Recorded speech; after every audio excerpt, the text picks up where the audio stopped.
معزز حاضرین و سامعین کرام، اللہ رب العزت کا بے انتہا و بے شمار بے حساب فضل احسان کے اس نے ہمیں سرور کون و مکا امام المرسلین خاتم النبیین شفیع المذنبین رحمت للعالمین امام المرسلین خاتم النبیین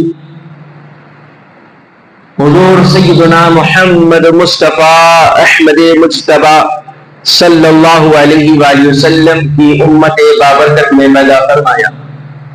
معزز حاضرین کرام، اللہ تبارک و تعالی ارشاد فرماتا ہے وَإِنَّكَ لَعَلَىٰ خُلُقٍ عَظِيمٍ، اور بے شک ہم نے آپ کو اخلاق کی عظیم بلندیوں پر فائز فرمایا۔ معزز حاضرین کرام، اللہ تبارک و تعالی نے اپنے حبیب علیہ الصلوۃ والسلام کو ہر طرح کی خوبی اور خیر سے آپ کی ذات کو نہ صرف مزین فرمایا بلکہ ہر خیر و بھلائی کے اعلیٰ مقام پر آپ کو فائز فرمایا۔ حضور پاک علیہ الصلوۃ والسلام کے اخلاق کریمہ کی حلم و بردباری، صبر و تحمل، شجاعت و شفقت، عاجزی و ان کے سارے آپ کے کمالات کے محاسن، اور حضور نبی کریم صلی اللہ علیہ وآلہ وسلم کو اللہ تبارک و تعالی نے صورت اور سیرت بے مثل اور بے مثال بھی عطا فرمایا اور اخلاق بھی بے مثل اور بے مثال عطا فرمائے۔ اسی لیے آپ کے اخلاق کی گواہی اپنے اور پرائے ہر کوئی دیا کرتے۔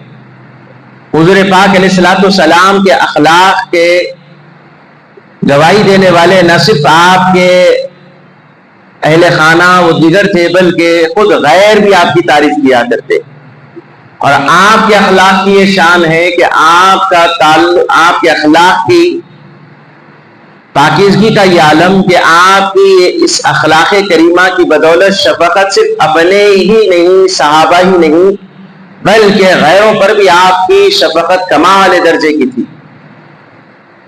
چنانچہ حضور پاک علیہ الصلوۃ والسلام کے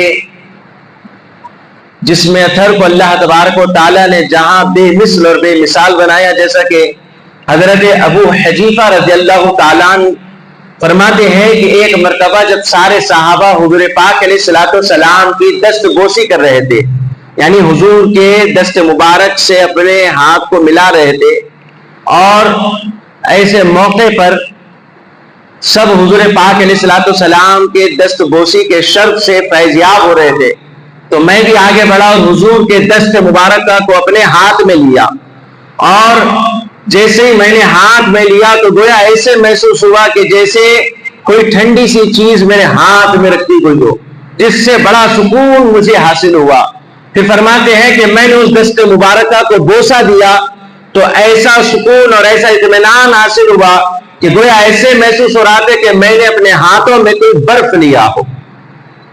تو یہ حضور پاک علیہ الصلوۃ والسلام کے دست مبارک یعنی ہاتھ مبارکہ کی کمال ہے، یہ شان ہے حضور کے دست مبارکہ کی۔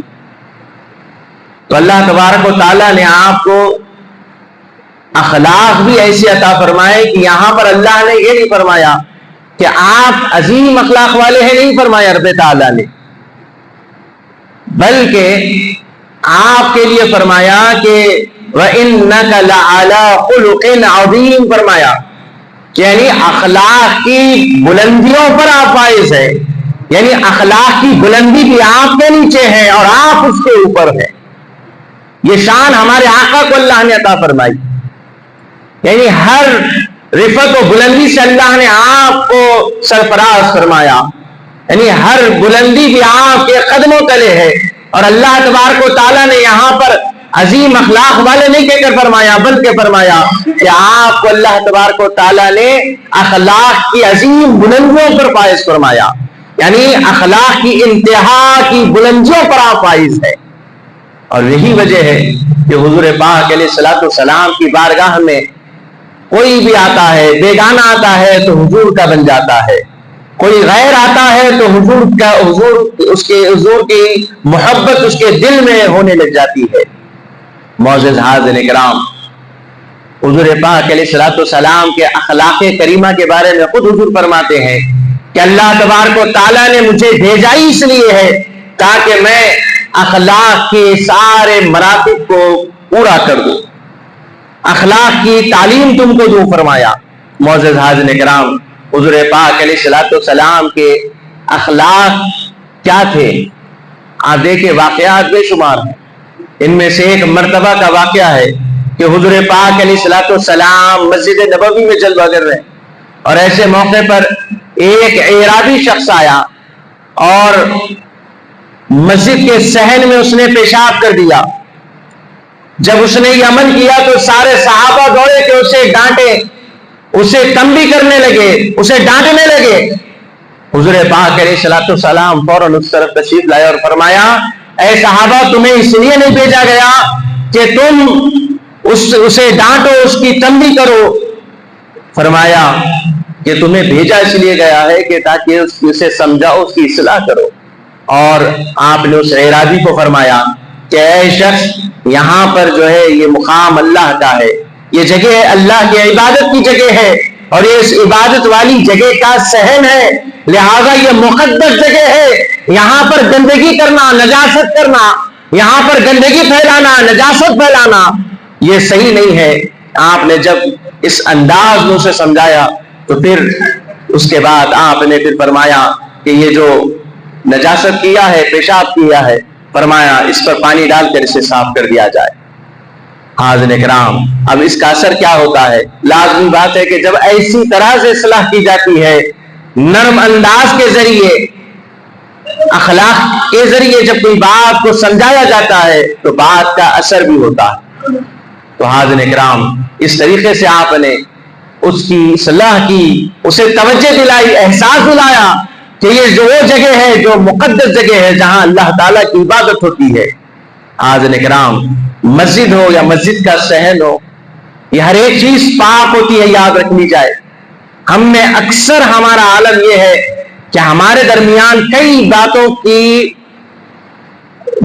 علم نہ ہونے کی وجہ سے، کئی باتوں کا پتہ نہ ہونے کی وجہ سے ہوتا یہ ہے کہ ہم اس مسئلے کو جاننا بھی نہیں چاہتے اور سمجھنا بھی نہیں چاہتے. لیکن بات نکل آئی ہے تو عرض کر دوں کہ مسجد بھی پاک ہوتی ہے اور مسجد کا صحن بھی پاک ہوتا ہے، اور اس کے ساتھ ساتھ مسجد کا جو وضو خانہ ہے یہ بھی پاک ہوتا ہے. اور اس بارے میں فقہاء کرام کیا فرماتے ہیں کہ اگر کوئی شخص جو باہر پہن کر پھرتے ہیں چپل، جو جوتا، جو چیز بھی، آپ وہ لے کر وضو خانے میں داخل نہیں ہو سکتے، اور جو بیت الخلاء میں آپ چپل استعمال کرتے ہیں وہ وہیں استعمال کریں گے. حاضرین کرام، اس لیے کہ اگر وہ نجاست والی چپل آپ وضو خانے میں لے کر آئیں گے تو پھر ہوگا کیا؟ وہ جو وضو کے جو مقام ہے، وضو خانہ ہے، وہاں کے پتھر جو ہے وہ ناپاک ہو جائیں. اور لازمی بات ہے جو کوئی آیا، وضو کیا، پاک ہوا، اب وہاں پر ان سے پہلے کسی نے بیت الخلاء سے نکل کر چپل جو ہے وہیں اس جگہ سے گزرا تو لہذا نجاست بھی ادھر پھیل گئی. اب جس نے وضو کیا تھا، اس نے وضو کرنے کے بعد اس مقام پر اپنا پیر رکھا، قدم رکھا، تو پھر کیا ہوا؟ وہ نجاست کی وجہ سے اس کا وضو بھی خراب. تو معزز حاضرین کرام، یہ باریکیاں ہیں، ان پر غور کریں اور ان چیزوں سے احتیاط کریں تاکہ ہم خود بھی احتیاط کے ساتھ اپنے وضو کو قائم رکھیں اور دوسروں کے وضو کو بھی خراب ہونے نہ دیں. تو اس طرح سے پھر مسجد کا جو احترام ہے اور ادب ہے، مسجد کے جو صحن کا معاملہ، یہ ساری چیزیں ادب کا مقام ہے، احترام کا مقام ہے، مقدس مقام ہے. تو بہرحال معزز حاضرین کرام، اسی طرح حضور پاک علیہ الصلوۃ والسلام کے اخلاق کا کیا عالم تھا. ایک مرتبہ ایک شخص جو یہودی تھا، جس سے حضور پاک علیہ الصلوۃ والسلام نے قرض لیا تھا، اب ہوا یہ کہ وہ آپ سے قرض کا مطالبہ کرنے لگا. آپ اس وقت مسجد میں جلوہ گر تھے، مسجد نبوی میں، اور ظہر کا وقت تھا، حضور سے قرض کے واپسی کا تقاضا کرنے لگا۔ حضور پاک علیہ السلام نے پیسے نہ ہونے کی وجہ سے آپ نے بات عرض فرما دی، لیکن اب ہوا یہ کہ وہ بارہا مطالبہ کرنے لگا آپ سے، یہاں تک کہ آپ کو مسجد سے باہر جانے نہیں دے رہا، یہاں تک کہ دوسرے دن کی فجر ہو گئی اور آپ اسی مقام پر رہے۔ جب دوسرے دن صحابہ نے یہ حال دیکھا کہ یہ شخص حضور کو اس طرح تنگ کر رہا ہے، تو تمام صحابہ نے اس یہودی کو ڈانٹنا شروع کیا، اس پر تنبیہ کرنی شروع کر دی۔ تب حضور پاک علیہ السلام نے صحابہ سے فرمایا، اے صحابہ، تم اس شخص کو کیوں کہہ رہے ہو؟ کہنا تو تمہیں مجھے چاہیے کہ میں اسے قرض لوٹانا چاہیے، اور یہ جو شخص ہے یہ اپنے قرض کے واپسی کا مطالبہ کر رہا ہے، اور اللہ تعالیٰ نے مجھے ہر ایک کے ساتھ صلہ رحمی کرنے کا حکم فرمایا ہے، اور ہر ایک کے ساتھ نرم رویہ اختیار کرنے کا حکم فرمایا ہے۔ جب یہ ساری چیزیں ہوئی تو وہ یہودی جس نے جیسے ہی یہ سنا تو فوراً حضور پاک علیہ السلام سے عرض کرنے لگا، اے محمد عربی صلی اللہ علیہ وآلہ وسلم، آپ میری اس خطا کو، غلطی کو معاف کر دے، میں نے آپ کو اتنا تنگ کر دیا، آج دوسرا دن نکل آ گیا، میں آپ کو ستا رہا ہوں، تنگ کر رہا ہوں، اور میں جو قرض کا معاملہ ہے میں اسے معاف کر دیے دیتا ہوں، اور جو کچھ بھی میرے پاس مال و دولت ہے وہ سارا میں آپ کو دے دیتا ہوں، اور آپ جس طرح چاہیں اللہ کے دین میں اسے صرف کر دے۔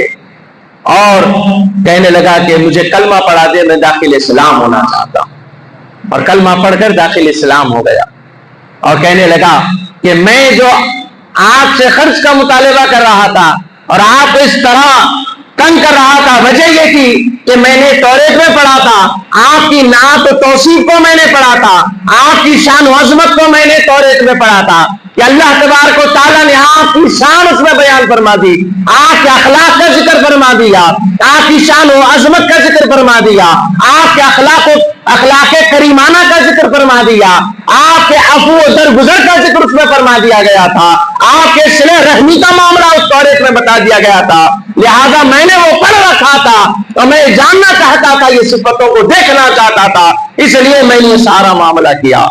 بہرحال اس طریقے سے وہ متاثر بھی ہوا، کلمہ پڑھنے پر بھی مجبور ہو گیا۔ حاضرین کرام، آج ہمارے معاشرے میں جو ضرورت ہے وہ ہمارے اخلاق کو سدھارنے کی ضرورت ہے، ہمارے انداز گفتگو کو سنوارنے کی ضرورت ہے۔ ہم آج کسی سے بات کرتے ہیں تو ہمارا انداز تلخ ہوتا ہے، سختی والا ہوتا ہے، ہماری زبانوں سے سخت الفاظ نکلتے ہیں، اور وہ الفاظ ایسے ہوتے ہیں جو دلوں کو جا کر چیر دیتے ہیں، گویا کہ ایک تیر بھی زخم دیتا ہے تو کچھ وقت بعد وہ بھر جاتا ہے، لیکن جو لفظ، جو جملے کہے جاتے ہیں، یہ گھاؤ، یہ زخم کبھی نہیں بھرتا۔ حاضرین کرام، ہمیں چاہیے کہ ہم اخلاق مصطفی کے آئینے کو دیکھیں، اس روشنی کے ذریعے اپنے اخلاق کو سدھاریں۔ حاضرین کرام، ہم تمام اپنے انداز گفتگو کو، ہماری بات چیت کے معاملات کو بدلنے کی ضرورت ہے، ہم عفو و درگزر کے معاملے کو اختیار کرنے کی ضرورت ہے۔ کیا فرمایا آقا علیہ السلام نے؟ فرماتے ہیں کہ اے صحابہ، لوگوں، جو تمہارے ساتھ ظلم کرے تم اس کے ساتھ صلہ رحمی کرو، فرمایا، جو تمہیں محروم کرے تم اسے عطا کرو۔ حاضرین کرام، یہ کیا ارشاد ہے، اندازہ کریے آپ، جو تمہیں محروم کر دے تم اسے عطا کرو۔ اور آج ہمارے معاشرے میں کیا ہے کہ ہمارا معاملہ یہ ہے کہ جو ہمارے ساتھ اچھا ہے ہم اس کے ساتھ اچھے رہتے، جو ہمارے ساتھ اچھا ہے ہم اس کے ساتھ اچھے رہتے، یہ ہمارے پاس ایک تجارتی والا تعلق ہے۔ حالانکہ حضور نے کیا فرمایا کہ جو تمہیں محروم کرے تم اسے عطا کرو، یعنی اسے دو جو تمہیں نہیں دیتا ہے، جو تمہیں پریشان کرتا ہے۔ گویا ایک لفظ میں بات یہی ہے کہ جو تمہیں محروم رکھے، یعنی تمہیں کوئی چیز نہ دے، تم سے کوئی تعلق نہ رکھتا ہو، یہاں پر اس سے تعلق رکھنے کی بات فرمائی گئی۔ معزز حاضرین کرام، اسی لیے حضور پاک علیہ السلام کی ذات مبارکہ کو دیکھیں، حضور کی سیرت کو دیکھیں تو یہ پتا چلتا ہے کہ آپ کا جو کرم تھا، آپ کی جو عنایت تھی، وہ اپنوں کے ساتھ بھی تھی، غیروں کے ساتھ بھی تھی۔ آپ کا معاملہ اپنوں کے ساتھ بھی ویسا ہی تھا، دوسروں کے ساتھ بھی ویسا تھا۔ یعنی ایک اخلاق والے شخص کی یہ پہچان ہے کہ وہ ہر ایک کے ساتھ خندہ پیشانی سے ملتا ہے، ہر ایک کے ساتھ محبت کے ساتھ ملتا ہے، ہر ایک کے ساتھ الفت و عشق محبت کے ساتھ ملتا ہے، ادب و تعظیم کے ساتھ ملتا ہے، شفقت و محبت کے ساتھ ملتا ہے۔ اور اسی بات کا اللہ کے رسول صلی اللہ علیہ وسلم نے حکم فرمایا۔ اور یہاں تک کہ حضور نے تعظیم کا بھی معاملہ سکھایا۔ اور اندازہ کریے کہ ایک مرتبہ سارے صحابہ موجود تھے، اتنے میں انہی صحابہ کے درمیان ایک قبیلے کے سردار صحابی کی آمد ہوئی، آنا ہوا۔ سرکار نے ان لوگوں کو فرمایا کہ اے لوگوں تم اٹھو، تمہارا سردار آیا ہے۔ کیا فرمایا؟ ہمارے پاس ادب کہاں ہے؟ اب غور کریے آپ۔ والد صاحب گھر میں آ رہے ہیں، بچے لیٹے ہیں پیر لمبے کر کے۔ والد صاحب گھر میں داخل ہوئے، نہ سلام، نہ والد صاحب کی مزاج پرسی۔ ذرا لوگوں ایک احساس دلاتا ہوں، آپ کے ہمارے رشتہ داروں میں ایسے ہزاروں ہیں جن کی طبیعت خراب ہونے پر 1000 مرتبہ طعنہ ہمیں دیتے ہیں کہ تم نے ہمیں نہیں پوچھا، ہم بیمار ہو گئے تھے، ہم پریشان ہو گئے تھے۔ لیکن ذرا دل پر ہاتھ رکھ کر کہو، کبھی تمہارے ہمارے ماں باپ نے کہا بیٹے میری طبیعت خراب تھی، تو نے نہیں پوچھا؟ کبھی ماں نے کہا اے میرے بیٹے میں رات بھر بستر پر تکلیف میں رہی، تو نے کبھی نہیں پوچھا؟ ہوا کسی ماں نے ایسا کہا، شکوہ کیا کسی کے ساتھ؟ اللہ ماشاءاللہ اگر کریں بھی تو بہت نرم لفظوں میں 102 مرتبہ کہیں گے۔ ذرا آپ خود اندازہ کر لو۔ وہی اگر کوئی رشتہ داری معاملہ ہوتا ہے تو رشتہ داروں معاملات میں ایسا ہو گیا ہے کہ نہیں پوچھا گیا، ایک شکوہ لگ جاتا ہے، ایک بڑی کمپلین کی، ایک جو ہے شکایت کی بڑی فہرست آ جاتی ہے۔ لیکن وہ ماں باپ ہی ہے جو اپنی اولاد کے ساتھ شفقت و رحمت و محبت کا معاملہ کرتے ہیں۔ معزز حاضرین اکرام، تو ادب و تعظیم ضروری ہے۔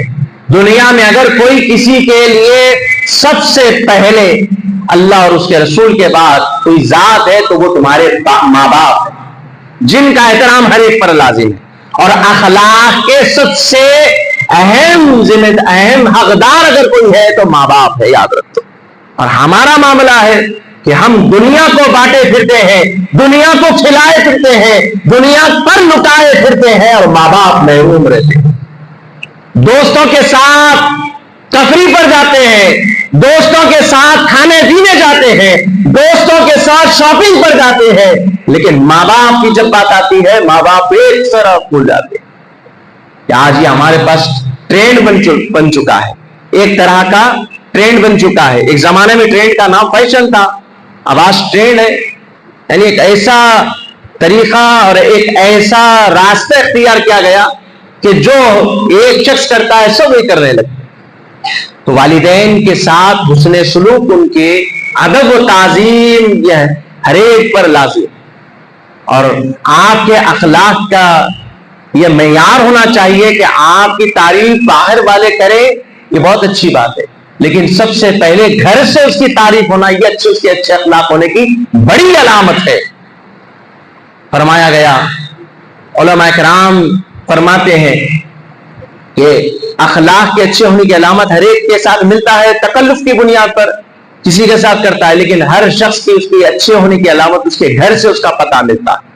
اور حضور کے اخلاق کریمانہ کی شان یہ ہے کہ بی بی خدیجہ الکبریٰ رضی اللہ تعالی عنہ ام المومنین فرماتی اما جان کہ حضور پاک علیہ السلام پر جب پہلی وحی کا نزول ہوا تو حضرت بی بی خدیجہ الکبریٰ رضی اللہ تعالی عنہ وسلام اللہ علیہا اما جان فرماتی ہے یا رسول اللہ، اے میرے آقا، اے میرے تاجدار، فرماتی ہے کہ آپ خوف نہ فرمائیے، آپ اپنی جان کو ہلاکت میں نہ ڈالیے، میرے آقا آپ تو وہ ہے جو یتیموں کے سروں پر ہاتھ رکھتے ہیں، آپ تو وہ ہے جو بیواؤں کی مدد کرتے ہیں، آپ تو وہ ہے جو بے سہاروں کے سہارا ہے، آپ تو وہ ہے جو سب کو عطا کرتے ہیں، سب پر قربان فرماتے ہیں۔ یہ الفاظ کس کے ہیں؟ بی بی خدیجہ الکبریٰ ہے، اور آگے کہتی ہیں کہ اللہ تبارک و تعالی آپ کو اس حالت میں رہنے نہ دے گا، یعنی جو کیفیت آپ پر چل رہی ہے یہ کیفیت یہ آپ پر ہمیشہ رہنے والی نہیں۔ یعنی حضور کی زوجہ ہماری ماں بی بی خدیجہ الکبریٰ فرما رہی، حضور کے اخلاق کی باتیں بتا رہی ہے کہ یہ حضور کے اخلاق تھے کہ اعلان نبوت سے پہلے بھی حضور کی شان یہ ہے 40 سال تک دور جاہلیت میں اور ایسے دور میں جہاں بچیوں کو زندہ دفن کر دیا جاتا تھا، جہاں ہر طرح کی برائی عام تھی، ایسے دور میں مکے کا ایک حجاز مقدس کا ایک شخص آپ کے امین ہونے کی، صادق ہونے کی، سچے ہونے کی گواہی دیا کرتے تھے۔ اور یہی وجہ رہی حضور نے جب پہلی مرتبہ جب دعوت دینے کے لیے آپ پہاڑ پر چڑھے ایک اونچے ٹیلے پر، اور فرمایا کہ اے مکے والو، کیا مجھے تم کیا مانتے ہو، میرے بارے میں تم کیا کہتے ہو؟ کہنے لگے ہم آپ کو امین اور صادق کہتے ہیں، آپ امانت دار ہیں، آپ صادق ہیں، سچے ہیں۔ تو کہا تو پھر یہ بھی مان لو کہ میں اللہ کا نبی ہوں۔ تو اس موقع پر حضور پاک علیہ الصلوۃ والسلام نے جب فرمایا کہ میں اللہ کا نبی ہوں، اور اس سے پہلے آپ نے ایک اور چیز بیان فرمایا کہ اگر میں یہ کہوں کہ اس پہاڑ کی اس جانب سے تم پر ایک فوج حملہ آور ہونے والی ہے، تو سارے لوگوں نے کہا کہ اگر آپ کہہ رہے کہ فوج آ رہی وہاں سے حملہ کرنے والی ہے تو ہم مان لیتے۔ پھر تیسری مرتبہ حضور نے فرمایا پھر میں اللہ کا نبی ہوں، اس بات کو بھی مان لو۔ سارے کہنے لگے کہ ہم آپ کے نبی ہونے کو نہیں مانتے، یعنی آپ کی شخصیت اور آپ کی ذات کو مانتے ہیں، آپ کے نبوت کے درجے کی بات ہم نہیں مانتے۔ تو یہ شخصیت کو ماننا ضروری ہے، شخصیت کو ماننا ضروری ہے۔ سب سے پہلے جس سے محبت ہوتی ہے اس کی ہر بات بھی اچھی لگتی ہے، وہ جھڑک بھی گئے تو محبت ہے تو اچھا دکھتا ہے۔ اب جس سے محبت نہیں ہے وہ اگر آپ کو بیٹھو کی جگہ بیٹھیے کی جگہ بیٹھو بولے تو برا دکھتا، جس کی بات بھاتی اس کی لاد بھی بھاتی، جس کی بات اچھی دکھتی نا وہ لاد بھی مارے تو اچھا دکھتا۔ یہ محاورہ ہے حیدرآباد، جس کی بات بھاتی اس کی لاد بھی بھاتی، اور جس کی بات نہیں بھاتی اس کی بو بھی نہیں بھاتی، اس کی بو بھی اچھی نہیں دکھتی ہے، نورج اچھا نہیں دکھتا۔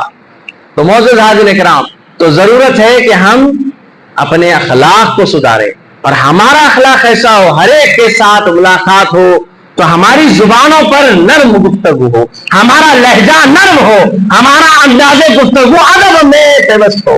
حاضرین کرام، ضرورت ہے کہ ہم اس اخلاق کے کریمانہ کے جو آقا کے اخلاق ہے اس کی روشنی میں اپنی زندگی کو گزارے۔ حضور پاک علیہ الصلوۃ والسلام کی سیرت کو پڑھے، حضور کی ذات مبارکہ کا جو اللہ نے جس مقصد سے آپ کو بھیجا ہے وہ مقصد کیا ہے؟ صرف یہ نہیں ہے کہ انسان کو، بندوں کو خدا کا پیغام پہنچا دیا جائے، بلکہ اللہ نے جہاں قرآن بھیجا ہے، نازل فرمایا ہے، وہیں اس کے ساتھ حضور پاک علیہ الصلوۃ والسلام کو عملی تصویر بنا کر بھیجا۔ یعنی اگر کوئی قرآن پڑھتا جائے اور حضور کو سمجھنا چاہتا ہے تو قرآن پڑھ لے، اور قرآن کو سمجھنا چاہتا ہے تو حضور کی سیرت کو پڑھ لے۔ اب یہ کس نے کہا؟ حضرت بی بی عائشہ صدیقہ رضی اللہ تعالی عنہ، حضور کی پیاری زوجہ نے فرمایا، کسی نے پوچھا کہ حضور کی زندگی کیا ہے، سیرت کیا ہے، اخلاق کیا ہے؟ تو بی بی عائشہ صدیقہ رضی اللہ تعالی عنہا و سلام اللہ علیہا اما جان فرماتی ہے کہ حضور کی زندگی، حضور کی سیرت، حضور کے اخلاق قرآن ہی قرآن ہے۔ قرآن پڑھتے جاؤ، مصطفیٰ کی سیرت پڑھتے جاؤ، وہی بات ہے۔ حاضرین کرام، یہ حضور کی شان، اور بارہا میں آپ کے سامنے سرکار کی بات عرض کر رہا ہوں، ہمارے زبانوں پر درود شریف آتا جائے۔ یہ ایک مرتبہ پھر عرض کیے دیتا ہوں، جو نہیں جانتے وہ بھی جان لے۔ حضور نے فرمایا کسی کے سامنے میرا نام نامی لیا جائے اور وہ درود نہ پڑھے، فرمایا بخیل ہے وہ شخص۔ اب بخیل کے بارے میں ایک اور حدیث ملتی، فرمایا جنت میں سب جائیں گے لیکن بخیل جنت میں نہیں جاتا۔ جو مال پیسے خرچ کرنے میں کنجوسی کرے وہ بخیل، اور جو آقا پر درود پڑھنے میں کنجوسی کرے وہ بھی بخیل، اور ایسے دو بخیل بھی جنت میں نہیں جاتے۔ اسی لیے کہ جنت رسول اللہ، جنت رسول اللہ کی ہے، اور جنت ہی نہیں ساری کائنات کو اللہ نے مصطفیٰ علیہ الصلوۃ والسلام کے لیے پیدا فرمایا۔ اور جب درود کی بات آئی یہ بھی یاد رکھ لو، اگر درود سے آل پالک کرو گے تو پھر درود نہیں رہے گا، یہ درود آدھا ہو جائے گا، یہ درود ناقص ہو جائے گا۔ درود اس وقت پورا ہوگا جب اللہم صلی علی محمد وعلی آل محمد، یہ درود پورا ہے۔ اگر کوئی درود چھوڑ کر پڑتا ہے، اگر کسی وجہ سے، لا علمی کی وجہ سے، یا پھر نہیں جانتا آل کے بارے میں، آج کے سوشل میڈیا کے دور میں نہیں جانتا تو الگ مسئلہ ہے، لیکن پھر بھی اگر جان بوجھ کر آل کو مصطفیٰ علیہ الصلوۃ والسلام سے دور کرتا ہے، آقا سے، تو پھر یہ اس کا بغض شمار ہوگا۔ اس طریقے سے دو گناہ ہو جائیں گے، ایک تو درود پورا نہ پڑھنے کا نقص اس پر رہ جائے گا، دوسرا یہ کہ جو اہل بیت سے بغض رکھتا ہے وہ جہنم میں جائے گا۔ تو معزز حاضرین اکرام، یہ وہ مبارک اہل بیت ہے جن کا نام نامی جنت کے درختوں کے پتوں پر لکھا ہوا، حوروں کے سینوں پر لکھا ہوا ہے حاضرین کرام، اور غلمان بہشت جو ہوتے ہیں نا ان کی پیشانیوں پر لکھا ہوا، کیا لکھا ہوا ہے؟ مصطفیٰ، علی، حسن، حسین، فاطمہ۔ یہ نام پنجے تن کے نام وہاں لکھے ہوئے، بلکہ وہ تو اندر تو دکھے گا، سو دکھے گا، جنت کے دروازے پر یہ نام لکھے ہوئے۔ سبحان اللہ تو بولیے۔ یہی نام کے بارے میں بہت حضرت عبداللہ شاہ علیہ رحمہ نقشبندی محدث دکن رحمت اللہ تعالی علیہ کی کتب پڑھ لیجیے، آپ کو مل جائے گا کہ نام پنجتن کے نام کا ذکر آپ نے کیسے فرما دیا۔ کتابوں میں موجود ہے، میلاد نامہ، شہادت نامہ پڑھیے، ان پنجتن کے ناموں کے بارے میں محدث دکن حضرت سیدنا عبداللہ شاہ علیہ رحمت رضوان نے فرما دیا، لکھ دیا، اور ایسا لکھا اگر پڑھ لیں تو آنکھیں کھل جائیں گی۔ ارے یہ تو بات ہم تو دوسری طرف سے سنتے تھے، ہمارے پاس بھی یہ ہے بولنا۔ تو معزز حاضرین کرام، تو بات نکلی، عرض کر دیا، تو درود شریف کو پڑھنے میں ہم کنجوسی بولیے نہیں کریں گے، درود پڑھیں گے۔ آقا علیہ الصلوۃ والسلام کا نام جب بھی آ گیا ہماری زبانوں پر درود شریف شروع ہو جائے گا، اللہم صلی علی محمد وعلی آل محمد وبارک وسلم، یا نہیں تو صلی اللہ علیہ وآلہ وسلم۔ تو معزز حاضرین کرام، حضور کے اخلاق کی یہ شان ہے۔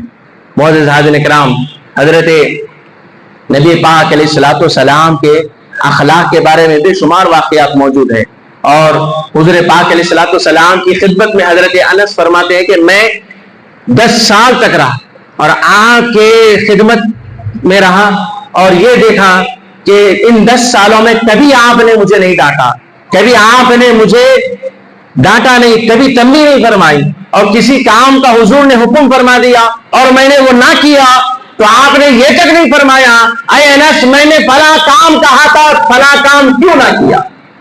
یعنی یہ آپ کے بردباری اور حلم کا عالم ہے، یہ آپ کی شان و رتبے کا عالم ہے کہ آپ کے قلب مبارکہ کے یہ عظیم ہونے کی شان۔ اب اس کے پیچھے کیا بات ہے ذرا سمجھیے۔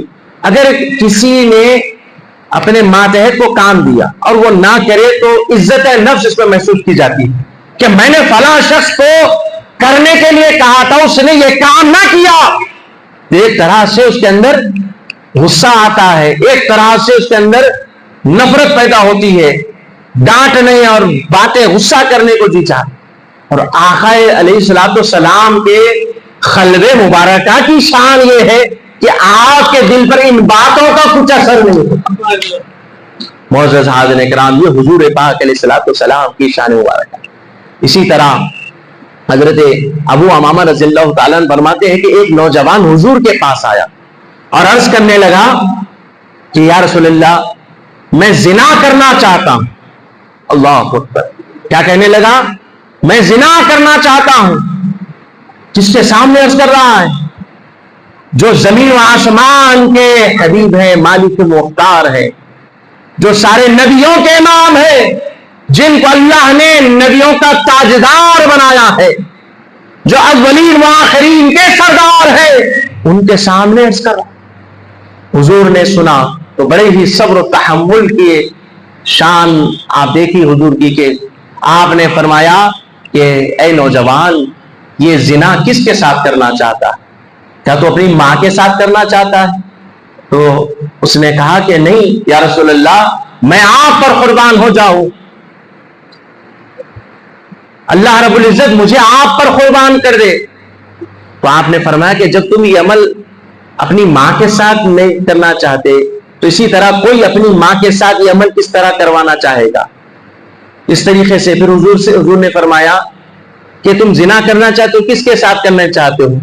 بہن کے ساتھ کرنا چاہتے ہو؟ تو پھر کیا کوئی چاہے گا کہ بہن کے ساتھ یہ عمل کروایا جائے؟ اس طریقے سے آپ نے پھوپھی، خالہ، ساروں کا تذکرہ کر کر جب اس سے کہا، یہاں تک کہ وہ شرمندہ ہو کر آقا کے قدموں میں سر رکھ دیا، آقا نے اس کے سر پر ہاتھ رکھا، سر پر اس نوجوان کے ہاتھ رکھا اور فرمایا، اے اللہ اس کے ذہن و قلب سے ہر طرح کی برائی کو ختم فرما دے اور اسے نیک اور پاکیزہ فرما دے۔ جیسے ہی آقا نے اس کے سر سے ہاتھ ہٹایا تو پھر اب وہ ایسا نیک اور پاک باز ہو گیا، لوگوں میں مشہور ہو گیا۔ معزز حاضرین کرام، تو یہ حضور پاک علیہ الصلوۃ والسلام کی بارگاہ میں اگر کوئی خالی ہاتھ آتا ہے تو اپنے دامنوں کو بھر کر جاتا ہے، کوئی خالی قلب آتا ہے حضور کی محبتوں کو لے کر جاتا ہے، حضور کی بارگاہ میں کوئی گناہوں کو لے کر آتا ہے تو گناہوں کو بخشا کر نیکیاں لے جاتا ہے، کوئی آتا ہے مایوس آتا ہے خوشیوں کو لے کر جاتا ہے، کوئی بغیر اخلاق کے آتا ہے حضور اسے اخلاق کے اعلیٰ کے مقام پر اسے فائز فرما دیتے ہیں، کوئی پریشان حال آتا ہے حضور کی بارگاہ سے جب نکلتا ہے تو پریشانیوں کا مداوع اس کا ہو جایا کرتا ہے، کوئی مال و دولت کی تنگی کے لیے آتا ہے حضور کی بارگاہ سے جب نکلتا ہے دعائیں پا کر تو مالدار ہو کر اپنی قسمت کو بدل کر نکل جاتا ہے۔ حاضرین کرام، کوئی دنیا و آخرت کا اگر کم ترین انسان آ جاتا ہے حضور کی نظر رحمت سے وہ دنیا و آخرت میں بہترین انسان بن جاتا ہے۔ یہ حضور کی نسبت کا کمال ہے، یہ حضور کی نظر کرم کا کمال ہے، یہ حضور کے دست مبارکہ کا کمال ہے کہ جسے یہ حاصل ہو جاتا ہے اس کی دنیا بھی سنور جاتی ہے، آخرت بھی سنور جاتی ہے۔ اور آج ہمارے لیے ضرورت ہے کہ ہم غیروں میں پیغام دیں، غیروں کو حضور کی محبت کی بات کب بتائیں گے؟ اس وقت نہ جب ہمارے دلوں میں محبت سچی ہو۔ آج یہ دور چل رہا ہے اور ایک واقعہ بڑا عام ہو گیا ہے کہ جس میں اگر کوئی آئی لو محمد کہتا ہے تو کہا جانے لگا کہ اس پر کیس کر دیا جائے گا، ایف آئی آر کر دیا جائے گا، وہ غیر کہہ رہا ہے، ہم ضرور اسٹیٹس لگائیں گے، پروفائل لگائیں گے، ہمارا احتجاج بس اتنا ہے، ہمارا احتجاج صرف ہماری ڈی پی چینج ہوگی آئی لو محمد، ہمارے سٹیٹس بدلے گا، وہ جمعے کے دن بعد میں ہفتے کا دن آیا تو پھر ہمارے من پسند گانے ہوں گے، اس میں ہماری جو من پسند چیزیں ہیں وہ لگائیں گے، ہم غزلیات لگائیں گے، شاعرانہ دیگر چیزیں لگا لیں گے، جب یہ آئے گا تو لگائیں گے، پھر ہمارا وہی عالم۔ لیکن ہم ذرا اس بات کو مرض کی تہ تک پہنچنا بھی ضروری ہے کہ یہ غیروں کے درمیان آقا کے متعلق یہ لوگوں کے درمیان نفرت کیوں ہے؟ تو کہیں نہ کہیں یہ ہم تمام کی غلطی، یہ کسی خطیب کی، عالم کی غلطی نہیں ہے، یہ ہر اس شخص کی ہے جو کلمہ پڑھتا۔ کیا آپ کسی غیر کے ساتھ تجارتی تعلق نہیں رکھتے؟ کیا آپ کسی غیر کے ساتھ بات چیت نہیں کرتے؟ کیا آپ کے ساتھ ان کے روابط نہیں ہیں، دنیاوی معاملات نہیں ہو رہی؟ تو کیا آپ نے ان تک حضور کی باتوں کو پہنچایا ہے؟ کیا آپ نے ان تک اپنی باتوں کو پیش کیا ہے؟ یہ ہر ایک کا کام ہے، یہ کسی جماعت پر لازم نہیں ہے، یہ ہر ایک فرد پر ہے۔ کیسے ہے؟ لوگ بولیں گے کہ ہم کیا کریں گے، ہم مائک لے کے نکلیں گے، تو بولوں گا بھائی مائک کیوں لے کے نکلتے؟ آپ جب کسی سے بات کر رہے ہیں تو پہلے اپنے انداز کو بدلو، آپ گالی دینا من کرو، ہمارا ہندوستانی بھائی ہے، آپ اس کے سامنے گالیاں دے رہے ہیں، آپ مسلمان ہونے کی تصویر کیا پیش کر رہے ہیں؟ آپ اس سے اگر کوئی آپ کا تعلق ذرا سا ہو جائے، رستے میں کوئی گاڑی کا مسئلہ ہو جائے، آپ فوراً گاڑی سے اترتے ہیں، اسے مارنے لگتے ہیں، وہ اگر خاموش رہا تو اور دبانے لگتے ہیں، بجائے آپ اس کے اسے معاف کر دیتے۔ کیا آپ نے ایسی سیرتیں نہیں پڑھی بزرگوں کی، اولیاء کی، صحابہ کی، اہل بیت کی؟ ہم مسلمان ہیں، سلامتی ہمارا سراپا ہونا چاہیے، ہم خود سلامتی ہے سراپا، کہ ہم جہاں جائیں امن و سلامتی کو پھیلائیں، ہمارا کام یہ ہونا چاہیے۔ برعکس اس کے ہماری زبانوں پر گالی، ہماری زبانوں پر لہجہ ایسا کہ آگے اگر کوئی نرم دل والا بھی ہو، کمزور بھی ہو، تو وہ برداشت نہ کر سکے، وہ آپ کا گریبان پکڑ لے، ایسے جملے ہماری زبانوں پر۔ کوئی اتفاق سے گاڑی اگر کچھ ٹچ ہو جائے، کوئی زیادہ ہارن بجائے تو ہم پیچھے پلٹ کر اسے گالیاں دینے لگتے ہیں۔ تو معزز حاضرین اکرام، سب سے پہلی چیز جو ہمیں چاہیے کہ ہم حضور کی سیرت کو پڑھ کر اپنی زندگی کو سنواریں۔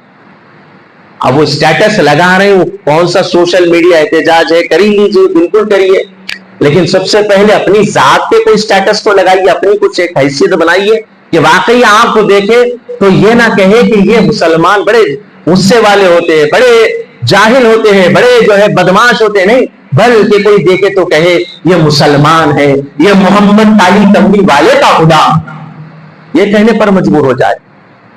حاضرین کرام، ایسا ہو سکتا ہے، اسی لیے تو حضور پاک علیہ الصلوۃ والسلام کے نام نامی کو سب سے پہلے درجے پر جس شخص نے رکھا وہ عیسائی تھا۔ دنیا کے 100 بہترین لوگوں میں سب سے پہلا نام حضور کا اس نے لکھا۔ وہ لکھنے والا، کتاب کو جمع کرنے والا نام کون تھا؟ شخص عیسائی تھا۔ اس نے سیرت مصطفیٰ کو پڑھا اور لوگوں کو یہ تاثر دیا کہ میں غیر ہو کر حضور کی سیرت سے متاثر ہو کر اپنے نبی عیسیٰ کو 7ویں نمبر پر رکھا ہوں اور مسلمانوں کے نبی کو پہلا نمبر پر رکھا ہوں۔ حضور کی سیرت و اخلاق کو پڑھیے۔ فتح مکہ کے موقع پر حضور چاہتے تو مکے کے ایک ایک کافر کا سر تن سے جدا فرما دے، لیکن آپ جب مکے میں داخل ہوئے تو آپ جب اونٹ پر سوار تھے تو آپ اس قدر اس سواری پر، اونٹ پر ایسے جھک گئے گویا کہ آپ رکوع کی حالت، سر جھکا ہوا تھا۔ ورنہ اگر کوئی اچھا بڑا کام کرتا ہے تو اپنے سر کو اٹھا لیتا کہ میں نے فلاں کام کیا، لیکن حضور کی عاجزی، ان کے ساری کا یاد اور یہ معاملہ کہ لوگ آپ کو دیکھ کر شرمندہ نہ ہو جائیں، اس خاطر آپ نے سر کو جھکا دیا تاکہ لوگ آپ کو دیکھ کر شرمندہ نہ ہو جائے کہ یہ وہی محمد تھے جن کو ہم ستایا کرتے تھے، جن پر کچرا پھینکا کرتے تھے، جن کی راہوں میں کانٹے بچھایا کرتے تھے، یہ وہی تھے جن کی پیٹھ پشت مبارکہ پر اونٹ کی اجڑی رکھ دیا تھا، ہم یہ وہی محمد ہے جن پر پتھر برسائے تھے۔ بلکہ آپ نے اپنے سر کو نیچے فرمایا اور اعلان فرمایا، آج معافی ہے، عام اعلان ہے سب کے لیے، امن و سلامتی کا اعلان ہے۔ ورنہ اس کے برعکس دوسرے اگر بادشاہ جنگ جیتے، کوئی ملک فتح یاب ہوتے تو اس ملک کے ہر چیز کو تباہ و تاراج کر دیتے، قتل کر دیتے، باضابطہ ختم کر دیتے، وہاں کے خزانے کو لوٹ لیتے، عورتوں کی عزتوں کو ختم کر دیتے، بچوں کی زندگیوں کو ختم کر دیتے۔ لیکن آقا فتح مکہ فرما کر جب تشریف لائے، فاتح مکہ بن کر آئے تو آپ نے معافی کا اعلان فرمایا۔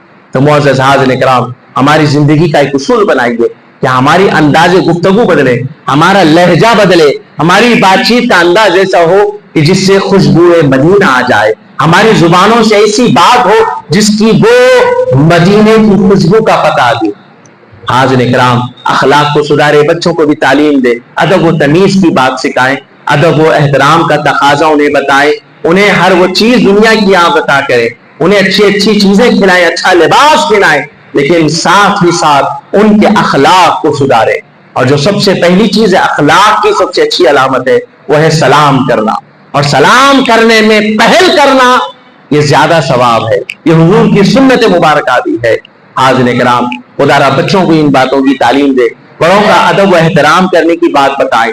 والدین تو خود اپنا ادب بتانے سے رہے، تو لہذا والدین کا ادب اساتذہ بتائیں گے تو اساتذہ کا ادب والدین بتائیں، یہ تو بات ہے نا۔ قرآن پڑھانے والے ہیں بچوں کو، دین کی تعلیم دینے والے ہیں، ان کا ادب والدین بتائیں. یاد رکھ لیجئے میں بات عرض کر رہا ہوں، ان کا ادب والدین بتائیں. ایسا نہیں مجھ صاحب گھر پہ پڑھانے آئے اور حال کیا ہوتا ہے اللہ اکبر، بچے سونے چلے جائیے، بچے آرام کر رہے ہیں. ذرا کیا ہے بچوں کی بڑے گزبے اور دو باتیں ان کو کرنے کے بجائے پہلے آپ ادب و احترام کے ساتھ ان کو وہی لہجہ بدلیے، انداز بدلیے، چاہے وہ وقت کا بادشاہ کیوں نہ ہو یا اسی سلطنت کا ایک نوکر بھی کیوں نہ ہو، اس کا بھی ادب و احترام کیجیے. آخر میں ایک بات ہے کہہ کر اپنی بات کو ختم کروں. ہمارے پاس اکثر ہوتا ہے ہمارے بچے جو ہے جانوروں کو تکلیف دیتے ہوتا ہے، کوئی کتا جا رہا ہے بچے پتھر مارتے، کیا یہ عمل صحیح ہے؟ اب ذرا دیکھیے اس حدیث کی نظر میں کیا فرمایا حضور نے. حضرت عبداللہ بن مسعود رضی اللہ تعالی فرماتے ہیں کہ ہم ایک سفر میں آقا کے ساتھ تھے اور آقا علیہ الصلوۃ والسلام وہاں پر اپنی حاجت سے فارغ ہوئے اور اس موقع پر ہم نے ایک چوڑیا کا گھونسلہ تھا وہاں پر اور اس میں 2 بچے تھے. ہم نے ان 2 بچوں کو پکڑ لیا اور وہاں ایک جو چونٹیاں ہوتی ہیں نا ان کا جو ہے وہاں پر ایک بل تھا، لہذا ہم نے اس کو جلا دیا، آگ لگا دی. صحابہ وہ حضرت عبداللہ بن مسعود کہتے ہیں جو ساتھ میں لوگ تھے وہ لوگ کرے. بہرحال جب یہ ہوا تو حضور نے جیسے ہی دیکھا کہ وہ جو چڑیا ہے اس کے بچے نہیں ہیں، وہ چڑیا بڑی پریشان ہے، تو آپ نے فرمایا کہ کون ہے جو اس کے بچے جو ہے لے لیے. فوراً وہ اسے اس کو واپس کر دے اور اس کے بعد آپ نے فرمایا کہ یہ کسی کا حق نہیں کہ اس چڑیا کو اس کے بچوں سے دور کر دیا جائے، یعنی کسی بچوں کو اس کی ماں سے دور کرنا یہ صحیح نہیں ہے. اس کے بعد وہ واپس چڑیا کے بچے اسی گھونسلے میں رکھ دیے گئے. اس کے بعد حضور نے وہ بل دیکھا جس میں چونٹیاں تھی، اس کو جلا دیا گیا. حضور ڈانٹے، غصہ فرمایا.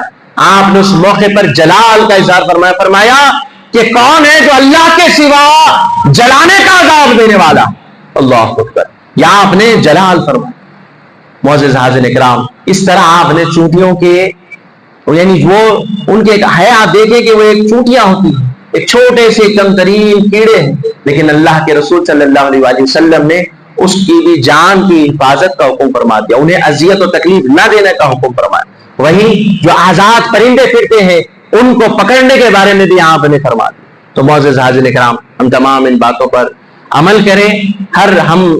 ہر اس انسان اور جانور ہر ایک کے ساتھ صلہ رحمی کا معاملہ کرے، شفقت و محبت کا معاملہ کرے، عفو و درگزر کا معاملہ کرے. اللہ رب العزت سے دعا ہے کہ ہم تمام کو حضور کے اخلاق کریمانہ کے تصدق ہمارے اخلاق کو سنوار دے، ہمارے اخلاق کو مالک و مولا اعلیٰ مقام عطا فرمائے. ہم تمام کو اچھے اخلاق نصیب فرمائے. ہماری زبان و گفتگو اور ہمارے عمل سے دوسروں کو فائدہ فرمائے. ہمارے زبان سے لوگوں کو تکلیف دینے سے ہم تمام کو محفوظ فرمائے. وما علینا الا البلاغ المبین والحمد للہ رب العالمین.